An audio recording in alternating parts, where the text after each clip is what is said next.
My name is Gaurav Prajapat. Welcome to the Sikarni academy. कैसे हो आप सब? आई होप आप बहुत सब अच्छे होंगे।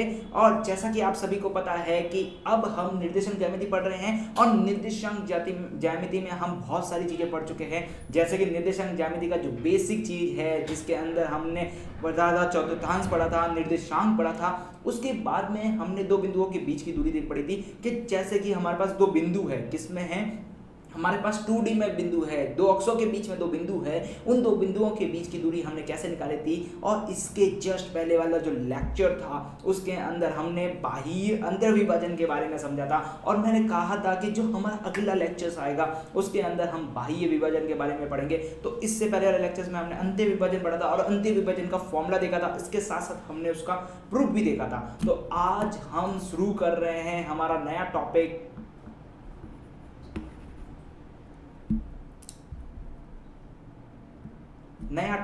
जिसका नाम है बाह्य विभाजन। तो आज हम बाह्य विभाजन को पढ़ने वाले हैं। देखिए, अंतः विभाजन का जो हमने प्रूफ पढ़ा था, जैसे कि हमने उसको प्रूफ किया था, सिद्ध करना पड़ा था, उसी प्रकार से हमारा बाह्य विभाजन का भी प्रूफ होगा।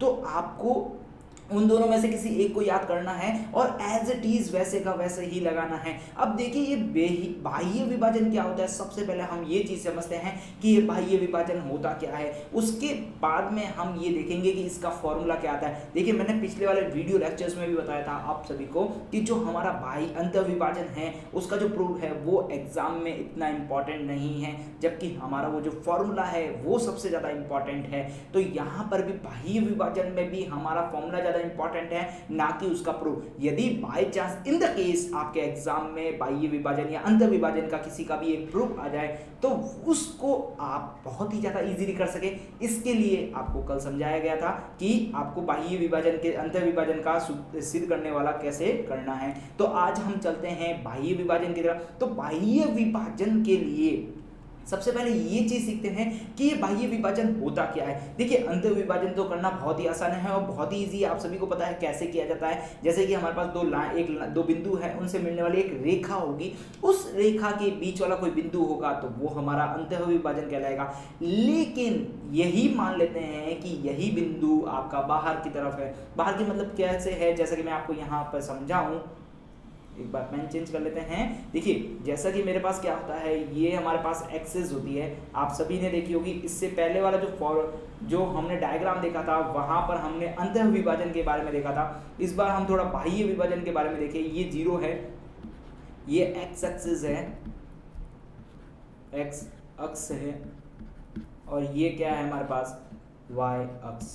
अब देखिए, मैं सीधा पॉइंट टू पॉइंट पे आता हूं। देखिए, ये हमारे पास एक पॉइंट है जिसका नाम मैंने ए रख दिया है, ये हमारे पास पॉइंट बी है। इन दोनों को मिलाने वाली लाइन कौन सी कहलाएगी, ये वाली कहलाएगी। अब देखिए, इन दोनों इस लाइन के बीच में कोई भी बिंदु लेता हूं तो वो मेरा क्या कहलाएगा, अंतः विभाजन का बिंदु। लेकिन एक बिंदु मैं मान लेता हूं कि कोई बिंदु पी है जो इसको इस लाइन से बाहर है। इस लाइन से बाहर होने का मतलब क्या, देखिए विभाजन वर्ड यहाँ यूज किया गया है, लेकिन यहाँ पर विभाजन से ये मतलब नहीं है कि इसको दो पार्ट में तोड़ा गया है। इससे ये मतलब होता है कि किसी भी बिंदु से उसकी जो दूरी होती है, किसी भी बिंदु से उसकी दूरी, मतलब जैसे कि मैंने बोला था कि यहाँ पर यदि ये बिंदु यहाँ पर होता, पी डैश बात कर रहा हूँ जिसे मैं अंतः विभाजन बोला था कल, ये जो अंतः विभाजन यहाँ होता है तो ये ए और पी डैश और पी डैश से बी की बीच की दूरी यही हमारी कहलाती है अंतः विभाजन। मतलब अंतर से मैंने उस अंतः लाइन ली है, अंतः बिंदु लिया है, लेकिन यही बिंदु मैं उससे बाहर ले लूँ, कहाँ से लूँ, रेखा से बाहर ले लूँ। तो ये रेखा से बाहर लिया है, तो ये कैसे लिया है। देखिए, मैं मानता हूं कि ये जो ए बी जो रेखा है ये हमारे पास इमेजिनरी मतलब काल्पनिक एक लंबी रेखा है, उस लंबी रेखा का कोई भाग बाहर बिंदु किसी पी पर है। ठीक है, तो आपको समझ में आ गया कि ये जो P है ये इसी रेखा का एक बिंदु है जो बाहर की तरफ है। ऐसा नहीं है कि इस रेखा के ऊपर की तरफ है या इस रेखा के नीचे की तरफ है। इसी रेखा को यदि हम काल्पनिक रेखा माने, काल्पनिक रेखा अनंत तक एक काल्पनिक रेखा माने, तो इसी रेखा पर एक बिंदु कहलाता है। क्लियर हो गया है आपको। अब देखिए, मैं आपको क्या कहने वाला हूं, बिंदु A से लगाकर P तक की जो बिंदु की जो ढाल है वो हमारे पास क्या है, M1 है। बिंदु सॉरी बिंदु बी, अब देखिए यहाँ पर देखिए बिंदु बी से लगाकर पी तक की जो ढाल है वो मेरे पास m2 है। जब हमारे पास ढाल आ चुकी है, हमारे पास ए और बिंदु के निर्देशांक है। देखिए ए बिंदु के निर्देशांक क्या है, x1, y1, बिंदु बी के निर्देशांक क्या है x2, y2, और बिंदु P के निर्देशांक क्या है x, y। ठीक है, तो ये हमारे पास सब निर्देशांक है। इसके साथ साथ मेरे पास यहाँ पर स्लोप भी है, मतलब जो हमारे पास ढाल है वो भी पता है m1 और m2 है। तो जब हमारे पास ये होता है तब हम इसकी बिंदु P के जो निर्देशांक है वो किस प्रकार से लिखते हैं वो मैं आपको फॉर्मूला बता रहा हूँ, और उस फॉर्मूले को भी आपको याद रखने की जरूरत नहीं है, क्योंकि आप मेरी क्लास में बैठे हैं और मेरी क्लास में जब कोई बैठता है तो मैं आपको पहले ही बोल चुका हूँ आपको फॉर्मूला याद नहीं करना है, आपको फॉर्मूले की ट्रिक्स बताई जाती है कि आपको इस तरह फॉर्मूला याद करना है। ऐसे तो रट्टा मारेंगे तो आपको बहुत सारे फॉर्मूले हो जाएंगे और उनको याद करते करते थक जाएंगे। तो इसलिए कभी भी फॉर्मूले को याद मत कीजिए, जैसा मैं बताता हूँ उस स्टाइल से याद करेंगे तो फॉर्मूले आपके जल्द से जल्द याद हो जाएंगे। तो अब देखिए इसको कैसे याद करना रहा, लेकिन याद करने से पहले एक बात देख तो लें कि ये बिंदु P है, इस बिंदु P का मान कितना आता है, इस बिंदु P के निर्देशांक क्या आता है। देखिए बिंदु P जो है वो हमारे पास क्या है x, y है। अब यहाँ पर जो x के जो निर्देशांक आएंगे, x के जो निर्देशांक आएंगे वो होंगे m1x2 minus m2x1 divide by m1 minus m2। ये हो गया हमारे पास x के निर्देशांक। अब देखते हैं y के निर्देशांक, तो m2x1 m2 y1 m1 y2 minus m2 y1 divide by m1 minus m2। तो यहाँ पर हमारे पास ये हमें पास निर्देशांक मिले। अब देखिए आप कहेंगे सर ये तो निर्देशांक है, इसको कैसे याद किया जाए, आपने फॉर्मूला बहुत बड़ा बता दिया है, ये वाला फॉर्मूला और पुराना वाला फॉर्मूला बहुत अलग है। तो इसका हम थोड़ा सा कंपैरिजन करते हैं और उसको सीखते हैं कि इस फॉर्मूले को कैसे याद किया जाए। आपके लिए नो डाउट बस एक फॉर्मूला रहेगा, ठीक है। यहाँ पर जो m1 और m2 है, m1 रेशियो m2 है, ये क्या है हमारे पास इसकी ढाल है, ठीक है। और यही हमारे पास इसको विभाजन करने वाला जो रेशियो, मतलब जो विभाजन करने वाले जो रेशियो हैं वो ये हैं। अब चलते हैं हम थोड़ा सा आगे कि इसको फॉर्मूले को कैसे याद किया जाए। सबसे इंपॉर्टेंट चीज, तो यहाँ पर मैं एक लाइन ड्रॉ करता हूँ, ठीक है। यहाँ मैं लिखता हूँ अंतः विभाजन और यहाँ लिखता हूँ मैं बाह्य विभाजन, ठीक है। अब देखिए अंतः विभाजन का फॉर्मूला P का जो मैं लिखने वाला हूँ, देखिए P क्या होता है x, y था यहाँ पर भी, और यहाँ पर भी ये जो P था अब ये क्या चला गया, बाहर चला गया, तो ये भी x, y हो गया। अब देखिए कल इससे पहले वाला जो वीडियो लेक्चर था उसके अंदर भी मैंने आपको ये बोला था कि इस बिंदु P के जो निर्देशांक है वो याद कैसे करने हैं। केवल आपको x का याद करना है, y का ऑटोमेटिकली याद हो जाएगा। कैसे याद करना है, देखिए m1 प्लस m2। अब यहाँ पर ऊपर भी लगा लीजिए m1 m2 और यहाँ पर बीच में प्लस लग जाएगा। अब देखिए m1 है तो यहाँ आएगा x2, यहाँ m2 है तो यहाँ आ जाएगा x1। अब जब इसका ये आ चुका है तो इसका जस्ट कॉपी कर दीजिए, कॉपी पेस्ट करना है तो कॉपी पेस्ट कर लेते हैं। देखिए m1 प्लस m2 ये कॉपी हो गया है, यहाँ पर भी करते हैं m1 प्लस m2। अब देखिए यहाँ x2 है तो यहाँ हमारे पास आ जाएगा y2, यहाँ m2 है तो यहाँ आ जाएगा y1। तो ये हमें मिल चुका है अंतः विभाजन का फॉर्मूला। अब हमको बाह्य विभाजन का फॉर्मूला देखना है, तो बाह्य विभाजन का फॉर्मूला बहुत ही आसान है। देखिए कैसे याद करना है, वापस वही रेखा और वापस वही रेखा, क्लियर हो चुका है। नीचे देखिए, अब देखिए कुछ याद नहीं करना है, आपको एक फॉर्मूला याद करना है, कौन सा, m1x2 plus m2x1 divide by m1 plus m2। ये तो हो गया हमारा अंतः विभाजन। यदि यही बाह्य विभाजन में आ जाए, किस में आ जाए, बाह्य विभाजन में आ जाए, तो बाह्य विभाजन में क्या करना है, m1। अब क्या करना है, बाह्य मतलब माइनस आएगा, बाह्य मतलब क्या आएगा, माइनस आएगा और m2 आ जाएगा। अब यहाँ x2 रख रहे थे तो यहाँ पर भी x2 रखेंगे, यहाँ x1 रख रहे थे तो x1 रखेंगे। अब ये आ गया है तो इसका कॉपी कर लेंगे। देखिए कॉपी कैसे करते हैं, m1 माइनस m2, उसके बाद क्या आएगा m1y2 माइनस m2 y1। देखिए बहुत इजी हो गया ना फॉर्मूला। क्या करना है, आपको एक फॉर्मूला याद करना है और चारों फॉर्मूले बना देने हैं, और उस एक फॉर्मूले को भी याद नहीं करना है, उसमें बस ये याद करना है m1 m2 प्लस नीचे आएगा तो m1 m2 तो ऊपर भी आएगा। जब m1 m2 ऊपर आ चुका है तो अब x2 x1 लिखना है, तो किसका करना है, जस्ट इसका अपोजिट और जस्ट इसका अपोजिट। तो यहाँ आ चुका है x का फॉर्मूला। जब फिर y का कॉपी कीजिए, फिर y का कॉपी करना है, तो बाह्य विभाजन वाला तो पूरा उसका कॉपी करना है, बस प्लस की जगह क्या लगाना है, माइनस लगाना है। क्लियर हो चुका है आपका फॉर्मूला। अब चलते हैं थोड़ा सा आगे एक स्पेशल केस के ऊपर। ये स्पेशल केस हमें ये चीज बताएगा कि ये क्या है। देखिए यहाँ पर क्या है, एक विशेष स्थिति के बारे में पढ़ रहे हैं, विशेष स्थिति के बारे में पढ़ रहे हैं। देखिए विशेष स्थिति क्या है, यदि बिंदु P रेखाखंड AB को 1:1 में विभाजित करता है तो बिंदु P के निर्देशांक ज्ञात कीजिए। अब देखिए जैसा कि मैं आपको समझाऊं कि मेरे पास क्या है, 4 टॉफी है। क्या है, 4 टॉफी है और उनको 2 बच्चों में बराबर बांटनी है। तो आप क्या करेंगे, एक को 2 देंगे और एक को 2 देंगे, तो ये जो विभाजन कहलाएगा, ये क्या कहलाएगा, हमारे पास बराबर का विभाजन है। तो इस विभाजन को बोलते हैं 1:1 विभाजन। मतलब 1:1 विभाजन क्या कहलाता है, बराबर वाला विभाजन कहलाता है। अब मैं क्या कहना चाहता हूं इसी से, इस चैप्टर के अंदर, कि हमारे पास एक रेखा है। अब देखिए ये जो रेखाखंड है, ये जो रेखाखंड है, देखिए यहां पर मैं रेखाखंड बना रहा हूं। ये रेखाखंड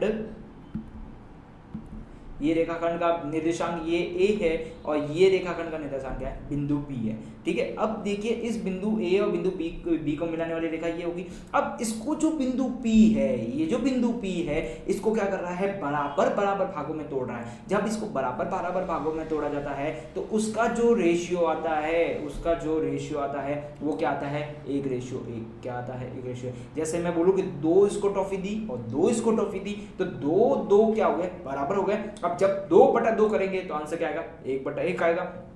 तो वो क्या कर रहा है, उस रेखाखंड को बराबर भागों में विभाजित कर रहा है। अब देखिए बिंदु P के जो बिंदु A के निर्देशांक क्या कहलाएंगे, हमारे पास x1, y1। बिंदु B के निर्देशांक क्या कहलाएंगे, x2, y2। अब चलते हैं बिंदु P के पास, तो ये होगा x, y। अब देखिए जब हमारे पास किसी रेखाखंड को 1:1 में विभाजित करता है, तब हमारे पास फॉर्मूला थोड़ा सा चेंज हो जाता है। देखिए थोड़ा सा चेंज होता है। जैसे हमने त्रिकोणमिति पढ़ी थी, तो त्रिकोणमिति में हमने क्या किया था, बड़े वाले फॉर्मूले को छोटे वाले फॉर्मूले में बढ़ाया था। उससे पहले की बात करूं तो हमने समांतर श्रेणी पढ़ी थी। तो समांतर श्रेणी में भी हमने क्या किया था कि हमारे पास बहुत बड़े फॉर्मूले थे, तो वहां पर भी हमने क्या किया था, छोटे बहुत सारे फॉर्मूले बनाए थे। तो यहाँ पर भी मैं आपको क्या कर रहा हूँ, एक छोटा फॉर्मूला बनाने की कोशिश कर रहा हूँ। देखिए क्या कर रहा हूँ, देखिए हमारे पास इस बिंदु P के निर्देशांक क्या थे, बिंदु P के निर्देशांक की बात कर रहा हूँ, तो ये था m1 x2 plus m2 x1 divide by m1 plus m2। एक रेशियो हो गया। दूसरी की बात करूं तो यहाँ क्या आएगा, m1 y2 plus m2 y1 divide by m1 plus m2। तो ये हमारे पास दूसरा आ गया निर्देशांक। अब मैं क्या कर रहा हूं, यहाँ पर m1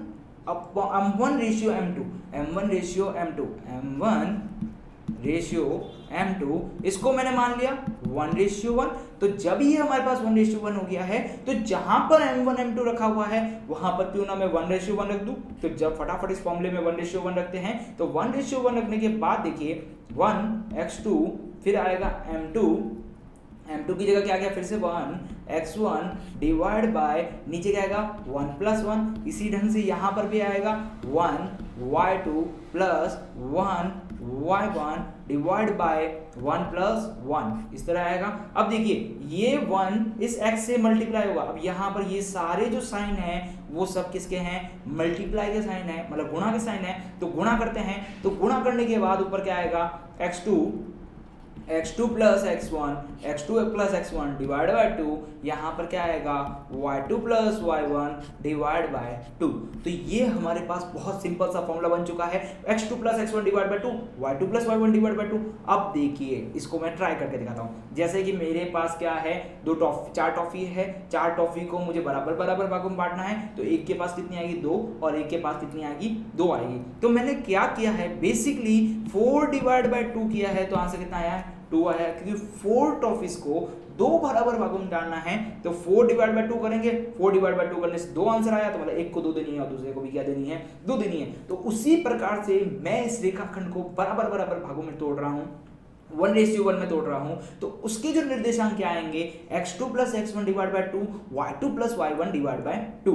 क्लियर हो गया है। अब देखिए क्या करना है, जब भी आपके पास 1 नंबर का क्वेश्चन आए या 2 नंबर का क्वेश्चन आए, देखो ऐसा तो है नहीं कि आपके पास छोटे क्वेश्चंस नहीं आएंगे, छोटे क्वेश्चंस भी आएंगे, तो जब आपके पास 1 नंबर के क्वेश्चंस आए तब आपको वहां पर बड़ा वाला फॉर्मूला नहीं लगा कि आपको क्या करना है, छोटे वाले फॉर्मूला लगाना है। यदि वहां पर ये लिखा जाए कि वो उस रेखाखंड को 1:1 में विभाजित कर रहा है, और यदि आपको इस प्रकार से नहीं लिखा हुआ आए, तो यदि नहीं लिखा हुआ है तो आपको बड़ा वाला फॉर्मूला लगाना है, और यदि यही क्वेश्चन बड़े वाले में आ जाए, मतलब बड़े वाले में 4 से 5 नंबर के क्वेश्चंस में आ जाए, तब आपको क्या करना है, आपको यहाँ पर बड़े वाला फॉर्मूला लगाना है। क्लियर हो चुका है। अब चलते हैं हम आगे और चलते हैं क्वेश्चंस की तरफ। देखिए हमारे पास यहाँ पर क्वेश्चंस है, क्योंकि क्वेश्चन से ही हमें पता चलेगा कि हमें काम कैसे करना है, हमें फॉर्मूला कैसे लगाना है, और वो सब सीखना है। देखिए क्वेश्चन पढ़ते हैं। क्वेश्चन 1 क्या कह रहा है, उस बिंदु के निर्देशांक ज्ञात कीजिए जो, उस बिंदु के निर्देशांक ज्ञात कीजिए जो बिंदु, यहाँ पर बिंदुओं के निर्देशांक दे रखे हैं, को मिलाने वाली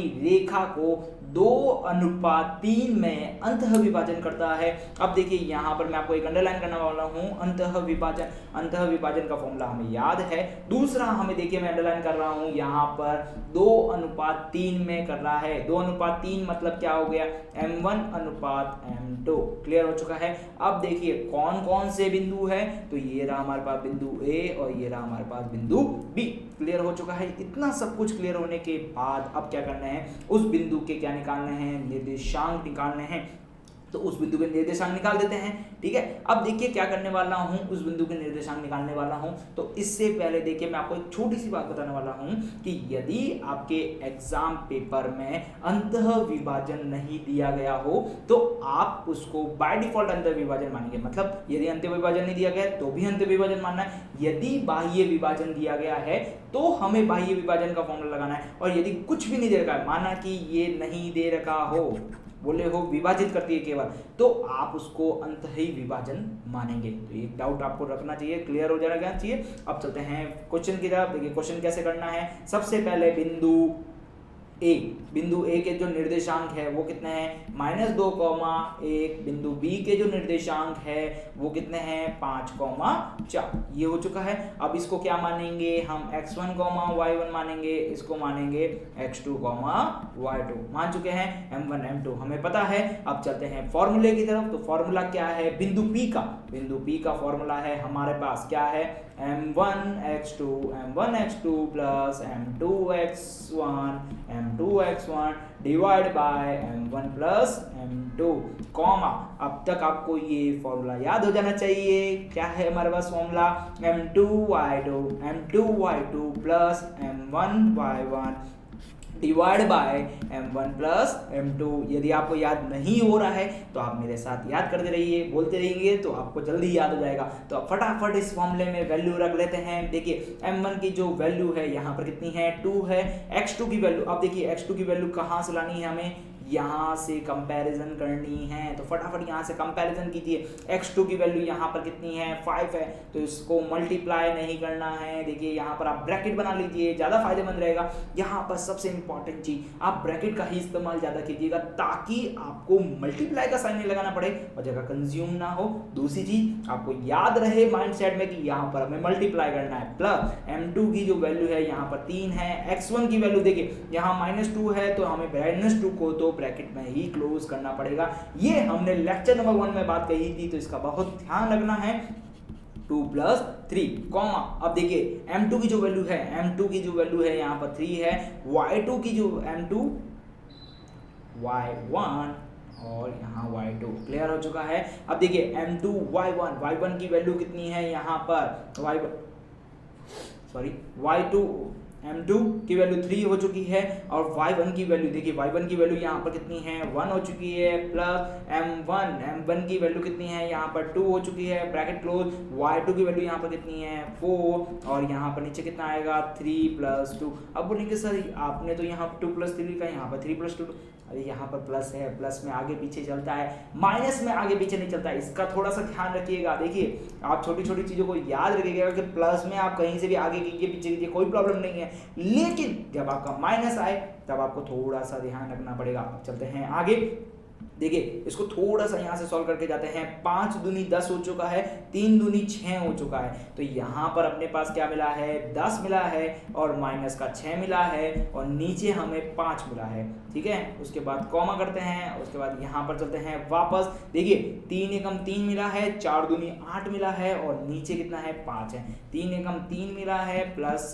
5 दूनी 8 सॉरी 4 दूनी 8 मिला है यहाँ पर, फिर नीचे कितना मिला है 5 मिला है, तो यहाँ पर हमें मिला है 5 और ये बिंदु किसके हैं बिंदु P के निर्देशांक है। तो अब चलते हैं वापस बिंदु P के निर्देशांक। देखिए 10 - 6 तो कितना आ गया है यहाँ पर 4/3, फिर कॉमा ये हो चुका है हमारे पास कॉमा 8 और 3 कितने हो गए हैं 11/5 क्लियर हो चुका है। तो अब यहाँ पर जो बिंदु P क्या था हमारे पास, बिंदु P था x, y, तो उस x, y के हमारे पास निर्देशांक आ चुके हैं 4/5 कॉमा 11/3, जिसमें x के निर्देशांक क्या है 4/5 और y के निर्देशांक कितना है 11/5। तो अब इस प्रकार का आपके पास कहीं पे भी क्वेश्चन ना जाए तो आपको उस क्वेश्चन से देख के घबराना नहीं है और फटाफट उस आंसर को लिखना है। क्लियर हो चुका है, आपको बस यही ध्यान रखना पड़ेगा कि m1 m2 कौन सा है, x2 x1 कौन सा है। अब देखिए यहाँ पर सबसे इंपॉर्टेंट चीज जो मैं आपको बताने वाला हूं, देखिए यहाँ पर देखिए -2,1 को आगे बोला गया है और 5,4 को पीछे बोला गया है, तो -2,1 को आगे लिया है मैंने और 5,4 को पीछे लिया है। अब इस बिंदु P को बोला है कि ये 2:3 में विभाजित कर रहा है। अब देखिए जब मैंने चैप्टर स्टार्ट किया था तब मैंने आपको एक चीज बोली थी कि आप इसमें किसी भी टाइप से फॉर्मूला यूज कीजिए, आपका ये फॉर्मूला कभी भी गलत नहीं होगा और आंसर एकदम सही आएगा। लेकिन देखिए जब आप इस समय यूज कर रहे हो, जब भी आप इस समय यूज कर रहे हैं, आप चाहते हैं x1 x2 पीछे आगे पीछे किसी को भी मानूं, तो आपको इस चीज का ध्यान रखना पड़ेगा कि a के साथ 2 रेशियो है और b के साथ 3 रेशियो है। मतलब क्या कहने वाला हूं, a के साथ 2 है और b के साथ कितना है 3 है। अब आप चाहे a को b कर लीजिए या b को 1 कर लीजिए, लेकिन जैसे ही आप b को a करेंगे और a को b करेंगे तो आपको रेशियो को भी चेंज करना पड़ेगा। यदि आप रेशियो को चेंज नहीं करते हैं तो आपका आंसर गलत आ सकता है, तो इस चीज का थोड़ा सा ध्यान रखिएगा। या फिर मेरी मानिए तो आप इसको चेंज ही मत कीजिए, आप इसको a और b मानिए फिर m1 और m2 मान लीजिए, आपका आंसर करेक्ट आ जाएगा। क्लियर है आप सभी को। अब चलते हैं थोड़ा सा और आगे और हमारे पास नेक्स्ट क्वेश्चन की तरफ चलते हैं। देखिए नेक्स्ट क्वेश्चन क्या कहने वाला है, उस बिंदु के निर्देशांक ज्ञात कीजिए, उस बिंदु के निर्देशांक ज्ञात कीजिए जो बिंदु -4,4 और 7,2 को मिलाने वाली रेखा को 4:7 के अनुपात में बाह्य विभाजन करता है। अब देखिए यहाँ पर बाह्य विभाजन दिया गया है, यदि ये बाह्य विभाजन नहीं दिया होता तो हम इस क्वेश्चन को कैसे करते हैं, अंतः विभाजन से करते हैं। अब यहाँ पर हमें क्या दे रखा है, बाह्य विभाजन दे रखा है, तो जब हमें यहाँ पर बाह्य विभाजन दे रखा है तो हमें बाह्य विभाजन वाला ही सूत्र लगाना पड़ेगा। तो हम यहाँ पर बाह्य विभाजन का वाला सूत्र लगाते हैं। देखिए हमारे पास बिंदु ये हो चुका है A और ये हो चुका है हमारे पास बिंदु B और ये हमारे पास क्या हो चुका है m1 m2 क्लियर हो चुका है। अब लगाते हैं फटाफट बिंदु A और B को बाहर निकालते हैं। देखिए बिंदु A को बाहर निकाला तो क्या आया -4,4, ठीक है। बिंदु B को भी बाहर निकालते हैं तो कितना आएगा 7,2। क्लियर हो चुका है इतना आप सबको। अब देखिए इसको रख लेते हैं x1, y1, इसको रखते हैं x2, y2। इतना क्लियर हो चुका है। अब देखिए m1:m2 की बात करें तो वो कितना है 4:7 हो चुका है। अब रही फॉर्मूले की बात तो फटाफट फॉर्मूला लिख देते हैं। बिंदु P ही इसको क्या करेगा, विभाजित करेगा। तो बिंदु P के जो निर्देशांक होंगे उनको लिखते हैं। देखिए क्या रखना है, बाह्य विभाजन, मतलब हमें माइनस वाला सूत्र लगाना है, m1 - m2 ये रखना है m1 माइनस m2, क्लियर हो चुका है। m1 रखना है तो x2, m2 रखा है तो x1 आ गया है। फिर क्या करना है, यहाँ पर कॉमा लगाना है, फिर इसका y वाला फॉर्मूला लिखना है, तो क्या आएगा m1y2 m1y2 m2y1 m2y1 divide by m1 minus m2, clear हो चुका है। अब फटाफट बिंदु P के निर्देशांक निकाल देते हैं। बिंदु P के अंदर देखिए यहाँ पर फटाफट फॉर्मूले में वैल्यू रखते हैं, देखिए फटाफट रखते हैं। तो यहाँ पर क्या है 4:7 में विभाजित करता है। तो यहाँ पर हमने क्या किया है, थोड़ा सा एक चीज करते हैं, देखिए यहाँ पर यदि मैं m1 माइनस m2 करता हूँ, यदि क्या करता हूँ m1 माइनस m2 कर लेता हूँ, तो मेरा आंसर क्या आता है, नेगेटिव आता है।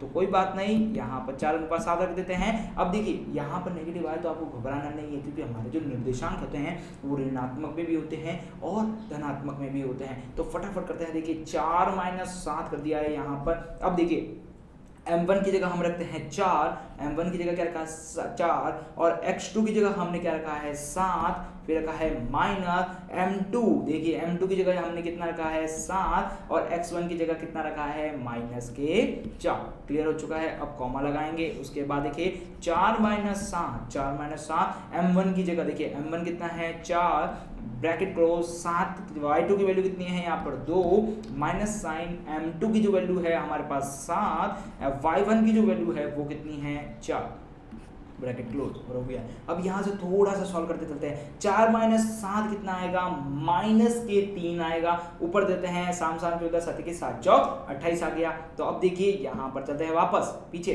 देखिए 7 चौक 28 और 4-7 कितने हो गए हैं -3। फिर यहाँ पर हमारे पास क्या है माइनस साइन, उसके बाद देखिए 7 गुणा 4, यहाँ पर भी 7 गुणा 4 है। देखिए हमने क्या किया है, यहाँ पर m2 की जगह रखा है और y2 की जगह क्या रखा है, हम सॉरी x1 की जगह क्या रखा है हमने -4, और माइनस हो गए हैं प्लस, और उसके बाद 7 चौक 28 हो चुका है।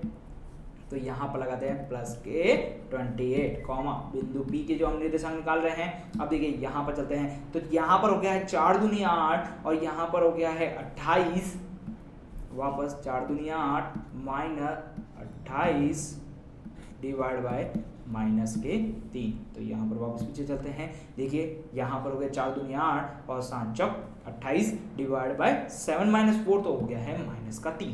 अब चलते हैं फटाफट आगे बिंदु P के निर्देशांक निकालते हैं। देखिए यहाँ पर तो -3 हो गया है, 8 और 8 हो गया है 16, 4 4 हो गया 8, और 4 सॉरी 2 2 4 हो गया और 5, ठीक है। तो ये हो गया क्वेश्चन मार्क। उसके बाद देखिए यहाँ पर देखिए कितना आएगा, -20 आएगा और -3 आएगा। थोड़ा सा और सॉल्व कर लेते हैं, बिंदु P के निर्देशांक निकालने हैं हमें। तो ये हो गया 3, माइनस साइन ऊपर पहुंचा देते हैं। देखिए डिवाइड में कभी भी आए साइन नीचे आए या ऊपर आए तो वो अपना ऊपर ऑटोमेटिकली ऊपर चला जाता है, इस बात का थोड़ा सा ध्यान रखिएगा।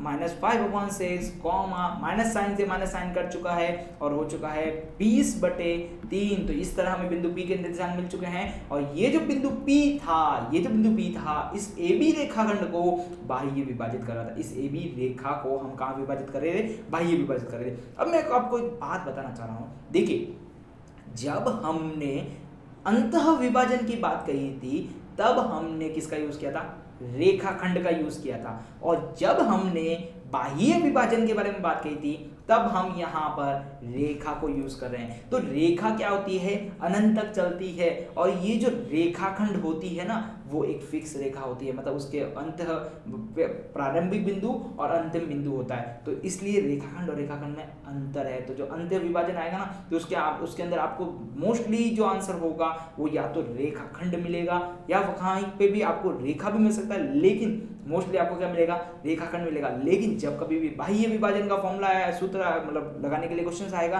तो आपके लिए क्या मिलेगी, रेखा, क्योंकि रेखा अनंत तक चलती है। मैंने भी आपको बोला था कि एक काल्पनिक रेखा मानते हैं, यदि रेखाखंड दे रखी हो तो हम क्या मानते हैं, उसको काल्पनिक रेखा मान लेंगे और काल्पनिक रेखा मान के भी उसको सॉल्व कर सकते हैं। या फिर हमें क्या दे रखी होती है, एक रेखा दे रखी होती है, उस रेखा को हम बाह्य विभाजित करते हैं। क्लियर हो चुका है। अब चलते हैं हम अपने अगले नेक्स्ट क्वेश्चन की तरफ।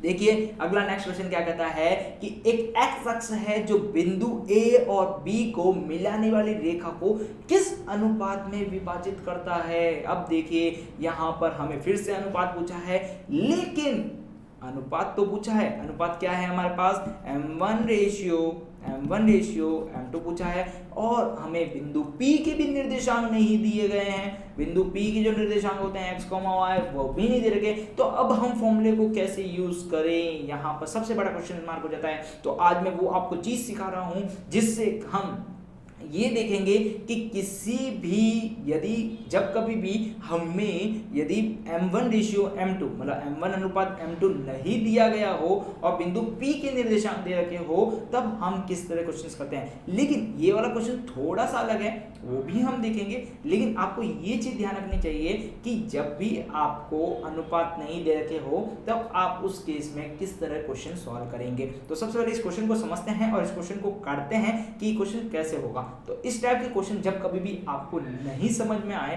कि इस टाइप के क्वेश्चन कैसे होते हैं, तो आपको क्या करना चाहिए, वहां पर आपको ग्राफ बनाना चाहिए। क्योंकि ग्राफ से हमें क्या मिलता है, बहुत जल्दी बहुत ही आसान तरीके से उस चीज का क्लियर हो जाता है कि हमें ये क्वेश्चन कैसे करना है। तो इस टाइप के इस चैप्टर के जब कभी भी आपको क्वेश्चन मिले, आपको ग्राफ बनाना चाहिए। जब आपको लगे कि हमें ये क्वेश्चन नहीं समझ में आ रहा है, थोड़ा सा डिफिकल्ट हो रहा है या इसका करने का तरीका कुछ अलग है, तब आपको ग्राफ का सहारा लेना चाहिए। तो अब चलते हैं इस क्वेश्चन की तरफ। देखिए, सबसे पहले मैं ग्राफ बना के समझाऊंगा आपको, ताकि आपको क्लियर हो जाए कि मैं क्वेश्चन क्या करने वाला हूँ।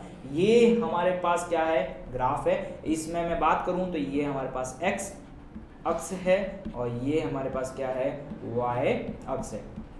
क्लियर हो चुका है। अब हम यहाँ पर क्या करने वाले हैं, ये बिंदु A और बिंदु B को इस ग्राफ पेपर में रखेंगे। तो फटाफट इस बिंदु A और B को ग्राफ पेपर में रखते हैं। देखिए, बिंदु A के जो निर्देशांक है वो 3,-5 है। इसका मतलब ये कौन से चतुर्थांश में होगा, ये हमारे चतुर्थ चतुर्थांश में होगा। क्योंकि चतुर्थ चतुर्थांश ये कैसा है, जहाँ पर x पॉजिटिव होता है और y नेगेटिव होता है। अब देखिए, बिंदु B की बात करें तो वो कौन से अक्ष में हो, वो कौन से चतुर्थांश में होगा, जिसमें x नेगेटिव है और y पॉजिटिव है, तो वो इस कहीं चतुर्थांश में होगा, मतलब द्वितीय चतुर्थांश में होगा। अब इन दोनों को मिला देते हैं, तो इन दोनों को मिलाने वाली रेखा, ये रही रेखा, हमने ये रेखा बना ली है।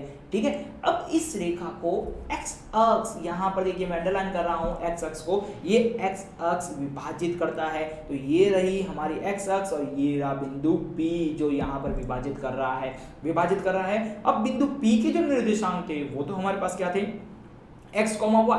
लेकिन ये जो बिंदु P है वो कहां पर है, x अक्ष पे है। कहां पर है, x अक्ष पे है। और जब ये बिंदु P x अक्ष पे है, इसका मतलब क्या हुआ, इसका जो x का निर्देशांक है वो तो x रहेगा और y का निर्देशांक क्या हो जाएगा, 0 हो जाएगा। और ये चीज मैं आपको पहले लेक्चर्स में समझा चुका हूं कि x अक्ष पे क्या होता है, x अक्ष पे y के निर्देशांक 0 होते हैं, y अक्ष पे x के निर्देशांक 0 होते हैं। तो आपको ये समझ में आ चुका है कि यहाँ पर बिंदु P के जो निर्देशांक जो अब तक हमें नहीं दे रखे थे वो हो चुके हैं x, g। क्लियर हो गया। अब रही बात m1 रेशियो m2 की, तो जब कभी भी आपके पास रेशियो नहीं दिया गया हो और बिंदु P दिया गया हो, तो उस कंडीशन में आपको रेशियो क्या मानना है, k रेशियो 1 मानना है। देखिए, k रेशियो 1 क्यों मानना है ये मैं आपको थोड़े बात समझाऊंगा। अभी बस आपके माइंड में ये रखिए कि आपको इसको k रेशियो 1 मानना है। अब इसको फटाफट सॉल्व करते हैं। देखिए, यहाँ पर हमें y के निर्देशांक दे रखे हैं, m1 रेशियो m2 पूछा गया है, हम उसको निकाल लेते हैं। देखिए, यहाँ पर मैं यहाँ पर y का उपयोग करूंगा, ठीक है। तो y का उपयोग करने पर क्या आएगा, y इज इक्वल टू का फॉर्मूला क्या आएगा, m1 y2 plus m2 y1 divide by m1 plus m2। तो ये हमारे पास y का फॉर्मूला हो चुका है। इस y का फॉर्मूला ही क्यों यूज कर रहे हैं, क्योंकि y का जो निर्देशांक है वो हमें दिया गया है, क्या दिया गया है, 0 दे रखा है। तो y की जगह हम 0 रख देते हैं। m1 की वैल्यू यहाँ पर कितनी है, k है। y2 की जो वैल्यू है, अब देखिए y2 किसको मानना है, सबसे पहली बार इसको मानते हैं। देखिए, x1 यहाँ पर आपको दिख रहा होगा सबसे ऊपर टॉप में मैं किसको मान रहा हूँ, देखिए टॉप में यहाँ पर मान रहा हूँ x1 y1 x1 y1 x2 y2 x2 y2। तो m1 y2 की वैल्यू यहाँ पर क्या मिली है आपको 7 मिली है, प्लस m2 की वैल्यू यहाँ पर कितनी है 1 है, y1 की वैल्यू यहाँ पर कितनी है -5 है, divide by m1 plus m2 मतलब k+1। अब देखिए k+1 दिख रहा है और इस तरफ क्या देखा 0, तो यहाँ पर हम क्या कराएंगे वज्र गुणा कराएंगे, वज्र गुणा करा के इसको 0 कर देते हैं। तो अब हमारे पास क्या बचता है, देखिए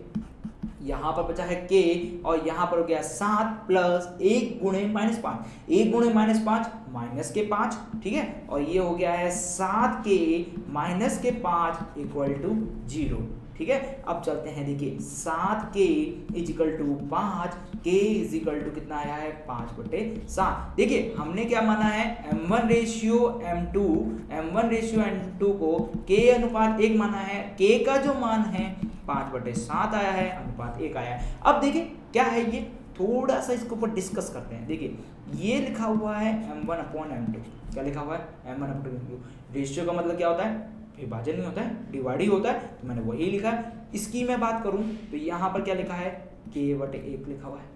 इसकी मैं बात करूं तो ये क्या लिखा हुआ है 5/7/1, 5/7/1। इसका मतलब क्या लिखा है 5/7 ही तो लिखा है, तो इसका मतलब ये नीचे वाला 1 का कोई मतलब नहीं है। इस नीचे वाले 1 को हटा देते हैं, तो नीचे वाले 1 को हटाने के बाद ये क्या बचा है 5/7 बचा है। और इस 5/7 को इससे कंपैरिजन करते हैं तो इसका मतलब m1 की जगह क्या लिखा हुआ है 5 लिखा हुआ है, रेशियो m2 की जगह कितना लिखा हुआ है 7 लिखा हुआ है। तो यहाँ पर हमें एक चीज देखने को मिली है कि क्या होता है कि जब कभी भी आपके पास m1/m2 पूछा जाए, m1/m2 पूछा जाए, तो आप उसको क्या मान सकते हैं k/1 मान सकते हैं। और जब आप उसे k/1 मानेंगे तो उसका क्या फायदा है, उस फायदे को थोड़ा सा जानते हैं। देखिए यहाँ पर हमने एक चीज सीख ली कि m1/m2 ही k/1 है, और जो k का मान है वही, तो देखिए m1/m2 ये लिखा हुआ है m1/m2, उसको मैं मानता हूं k/1, तो इसको मैं लिखता हूं k/1।